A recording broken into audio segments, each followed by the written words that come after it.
Trying times now in Anglia in Emmerdale.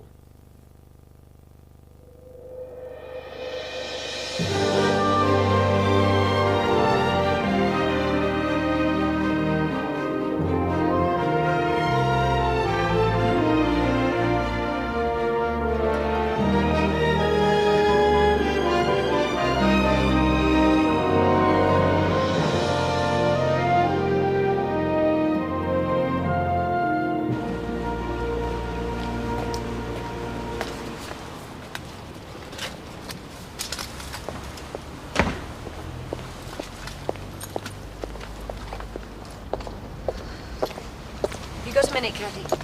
Sorry, Kim, I don't have time to talk. I've got to get to court. It won't take long. But I couldn't sleep last night after what you said. I'll be under oath. I have to tell the truth. Yeah, and you know what the truth is.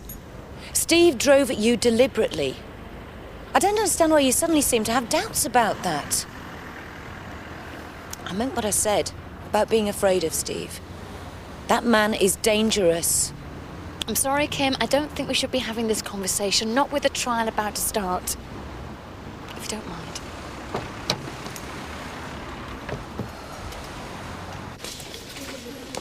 Oh, Mr. Clark. Good morning. Good morning, Miss Hughes. The head's asked me to give you one of these, an agenda for next week's staff meeting. Thanks, very exciting. Graham, can I see you this lunchtime? Yeah? Something I want to ask you. Oh?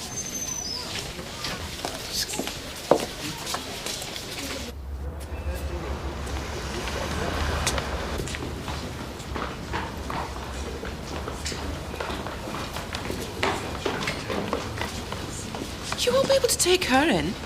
Huh? If I want your opinion, I'll apply for legal aid, OK? She's right, you know, Law. Look, I take my childcare and responsibilities seriously, Betty.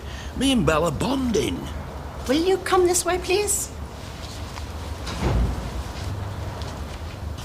You know, Laura, this is going to be the happiest week of my life. If Kim gets sent down, you mean? When she gets sent down, let's look on the bright side. Well, I wouldn't count on it. I better go. Do anything to be able to get in there with you. Oh, do you want me to have a word with the defence? Ask them to call you first? Very funny.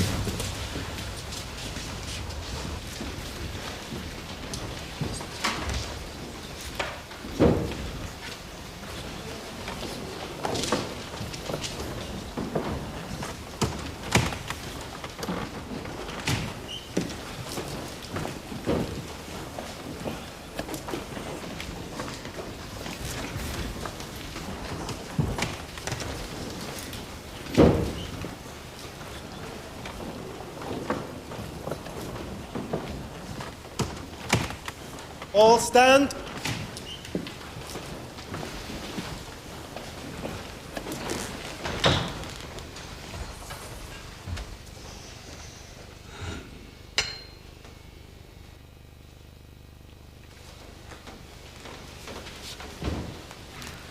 Are you Kim Jane Marchant? I am. Are you Stephen Marchant? Yes. You are both charged with theft. That on September 15th, 1998, you stole a stallion, Orsino, valued at £300,000. How do you plead? Mrs. Marchant. Not guilty. Mr. Marchant. Guilty. You are further charged with attempting to obtain money by deception, namely the insurance from the loss of the horse Orsino. How do you plead? Mrs. Marchant. Not guilty. Mr. Marchant. Guilty. Mr. Marchant, you are further charged with attempted murder in that on the night of September 15th, 1998, you drove a vehicle at high speed at one Mrs. Cathy Glover with the intent of killing her. How do you plead? Not guilty. You may both sit down.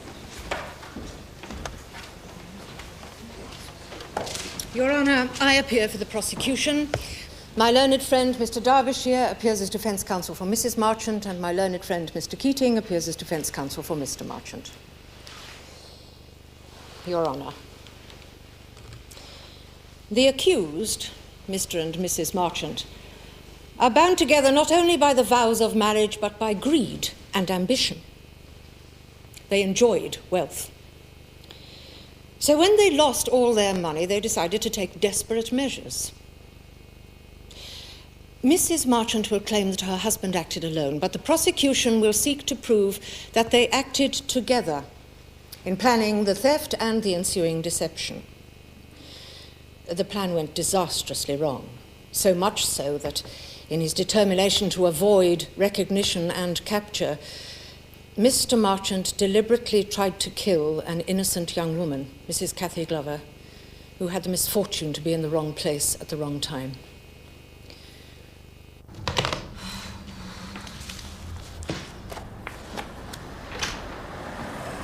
Hi. What do you want? To see you. You've seen me. Thought you might be grappling with a fractious spaniel.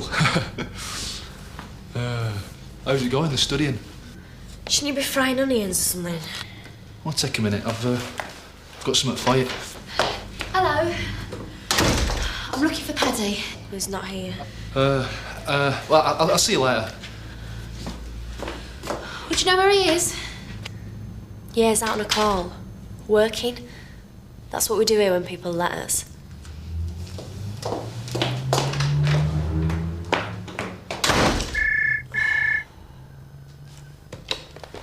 Hello? Miss Dixon, you agreed a price of £200,000 and at midday on the 15th of September 1998 you met with Mr. Marchant in woods near the home farm stud where he handed over Orsino in exchange for cash. Is that correct? Yes. Did Mr. Marchant seem to be knowledgeable about horses? Well, he brought me the right one. Let me put it another way. It was Mrs. Marchant who worked at the stud, not Mr. Marchant. She knew all about horses and their value. Doesn't it seem improbable that he could have acted alone without her expertise and knowledge? Your Honour, my learned friend is inviting the witness to speculate. I agree. Please disregard that question. The theft took place in broad daylight. Mrs. Marchant worked at the stud. It must have been very difficult for Mr. Marchant to steal the horse without his wife noticing. Your Honour... Miss Sharp, I am not happy with this line of questioning. Very well, Your Honour. I have no more questions. Get out of that, Kim, dear. Stay there. She doesn't know everything you get up to, Dad. Yeah, well, I've more practice than you, Pillock. Miss Dixon, did you at any time during the planning and execution of the theft have any dealings with my client, Mrs. Marchant? No. Did Mr. Marchant at any time suggest that my client was involved? No. Thank you, Miss Dixon.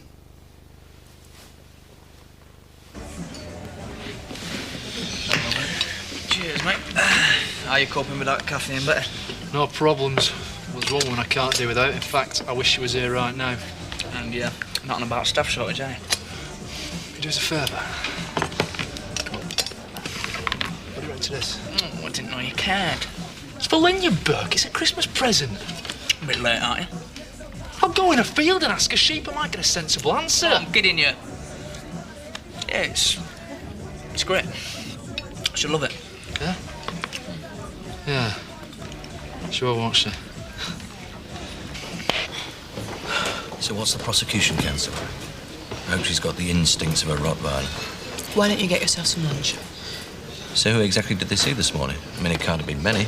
Hasn't been enough time. Chris, I can't tell you what's going on in there. Not until you've given evidence. Oh, come on, Laura. Don't be so stuffy. Take your lawyer's wig off. We're friends, aren't we? We might not be for much longer if you don't give it a rest. Kim, how nice to see you here. Enjoying your last hours of freedom? Do you mind if we eat somewhere else? What for? The words condemned, hearty and breakfast come to mind.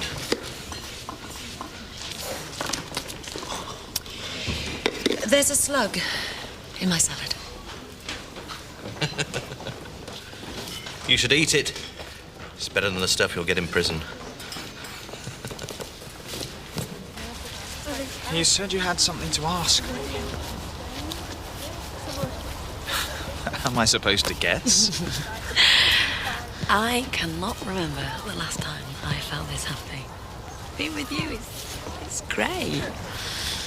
And I don't want to spoil anything, but I was wondering, well, you've been staying over at my house quite a lot recently, and...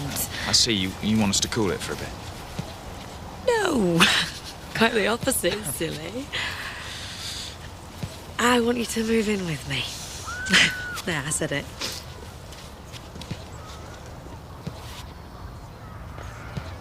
You mean live together? I'm sorry, it was a bad idea. Forget it.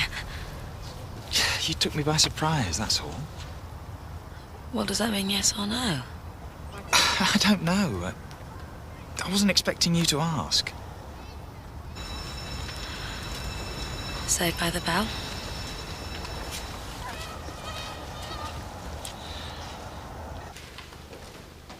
Mr. Shepherd, on the evening of September the 15th, 1998, you were working as a security guard on the home farm stud. That's right, yes. Now, as we know, earlier that day, the horse Orsino was stolen and another horse, Toby, was placed in his stall. During the course of the evening, did you look in Orsino's stall? No. Why was that? Mrs. Marchant said she checked the stalls. Is that usual? No. If you had checked, would you have noticed that the horse in the stall was not in fact Orsino? I think so. I'd have certainly noticed that one of the stalls was empty. Is it fair to assume that Mrs. Marchant would have noticed that Orsino was missing? If I would, she would. So we have to ask why, on that night of all nights, Mrs. Marchant offered to check the stalls. Was it perhaps to conceal the fact that the most valuable horse in the entire stud was missing? You'd better ask her. Don't worry, Mr. Shepherd, I intend to.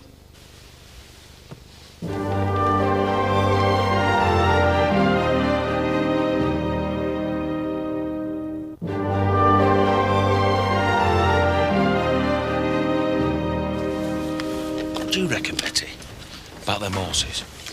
Oh, I don't know, love. I can never tell the difference between a dray horse and a Derby winner. I've been having that trouble for years, Betty. Mr. Shepherd, was this the first time that my client, Mrs. Marchant, had checked the stalls? No, she did it from time to time. So, not that unusual then? You didn't walk around with Mrs. Marchant while she made her check? No, of course I didn't. So, you don't know how thorough she was? No. You don't know whether she looked into every stall or whether she had a casual glance as she walked by? Mr. Shepherd? No, I don't know. Exactly. You don't know. In fact, I think it would be fair to say that your so-called evidence amounts to little more than guesswork. Don't you agree?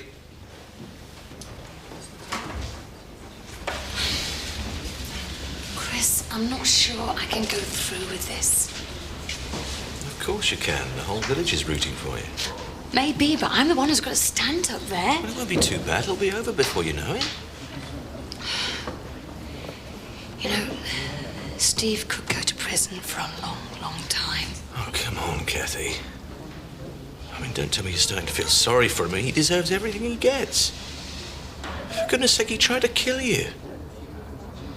Yeah, well, it all hinges on what I say. Well, tell them what happened. How he saw you in the road. How he drove the car straight at you. Just tell the truth. That's all you have to do.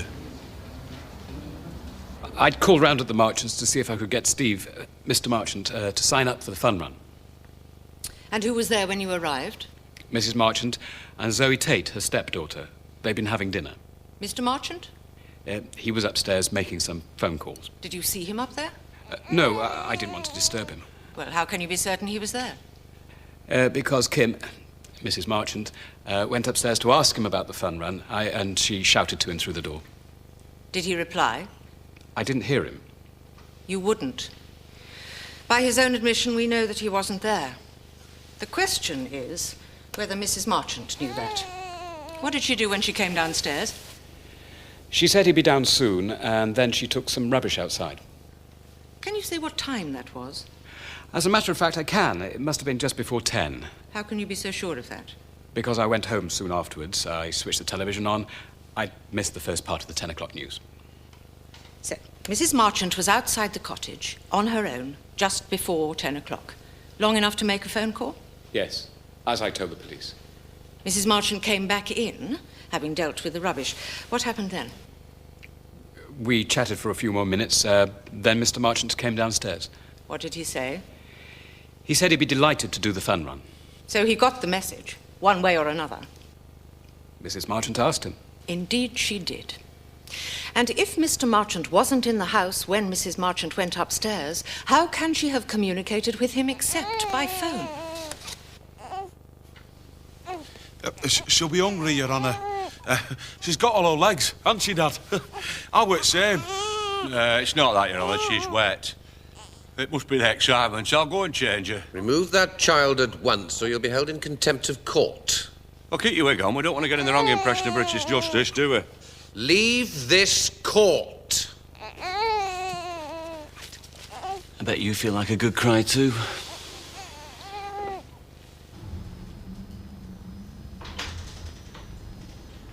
Not you again.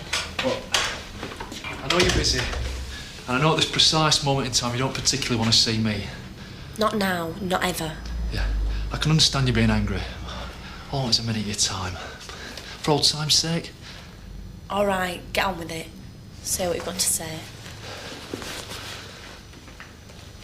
Voila. What's that? Your Christmas present. Christmas present. I know it's late and I haven't put a ribbon round it, but it's for you, you know, for love. Well, I don't want it. You could at least open it. I think you'd be pleased. I chose it really carefully. Marlon, I don't want your little peace offering. And I don't want you. Now we close the door on your way out, please.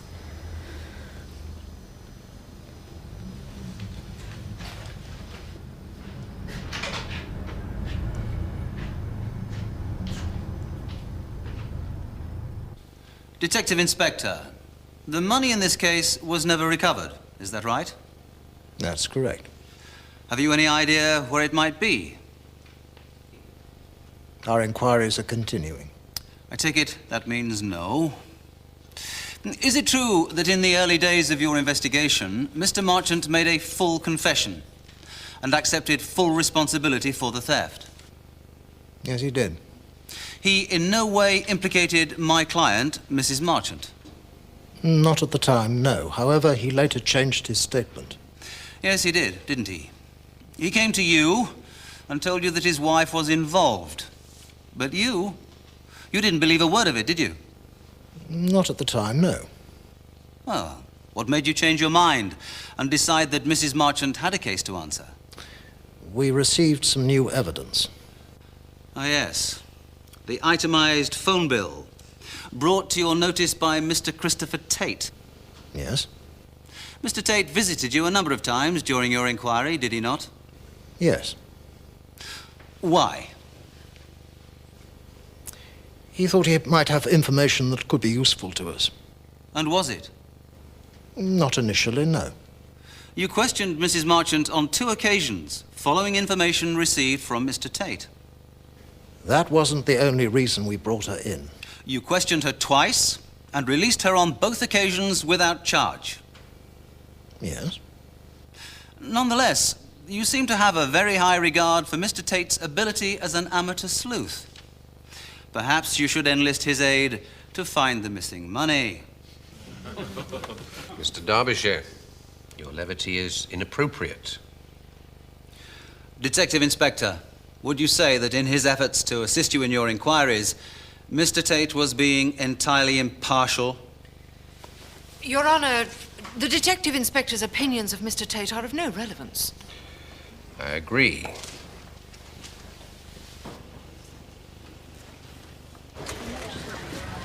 Graham, look, I'm sorry about what I said earlier. Putting you on the spot like that. Can we just forget I ever said it? Start again? You're assuming I'm going to say no.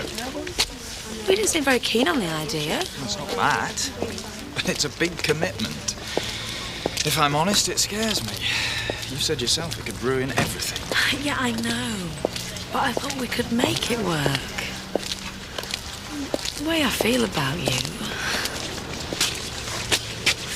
That's mutual. Oh, what the hell? Let's give it a try. Are you sure? No, but I'm prepared to take a chance if you are. Oh, it'll be great. You'll see. You'll see.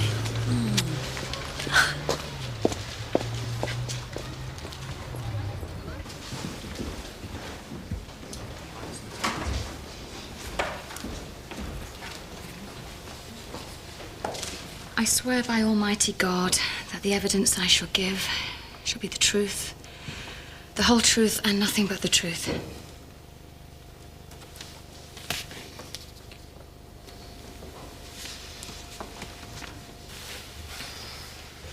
Mrs. Glover, I realise that this is not going to be very easy for you, but I would like you to tell the court what happened to you on the night of September the 15th last year.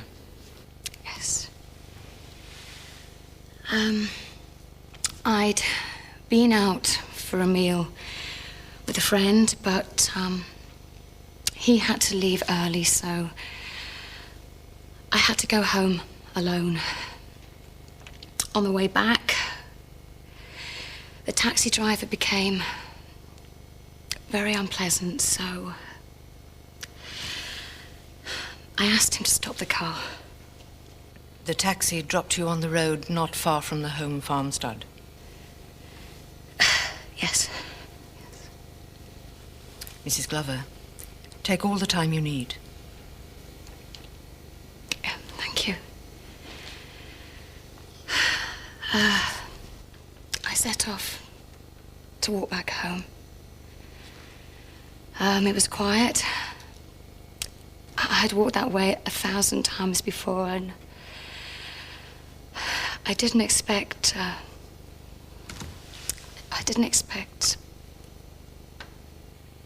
What happened?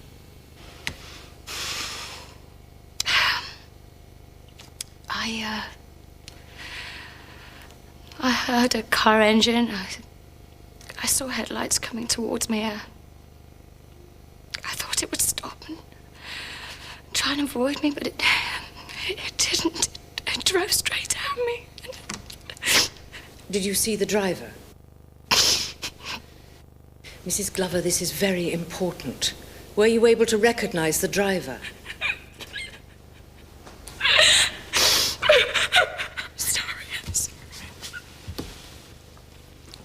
Your Honour, might I request a brief adjournment? Yes, I think that would be appropriate. You haven't been to the trial, have you, Jack? No, I couldn't take a day off from the farm. I don't suppose you've heard any news, have you? Oh, well, it's early days yet, but I'll probably get an account of the day's proceedings before long. I reckon Steve Mattson's guilty as sin. He'll have grey before he gets out. No, it's what the jury thinks that counts. If you ask me, he's trying to drag Kim into gutter weave, poor lass. So you think she's in the clear then, do you? I'll put money on it. Well, I hope you're right. But if Steve Marcham did try and kill Kathy, they can throw away the key as far as I'm concerned. I'll drink to that. Are you quite sure you're ready to continue, Mrs. Glover? Yes. Before the adjournment, I asked you if you recognized the driver of the vehicle which knocked you down. Yes, I did. And who was it?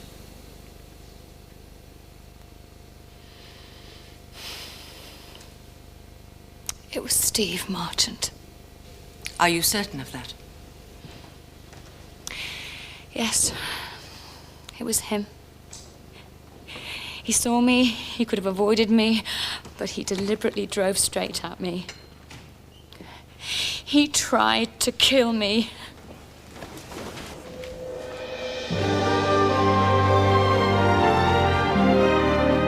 Only 2 shows left. Can someone finally win £1 million? Stay with us to find out.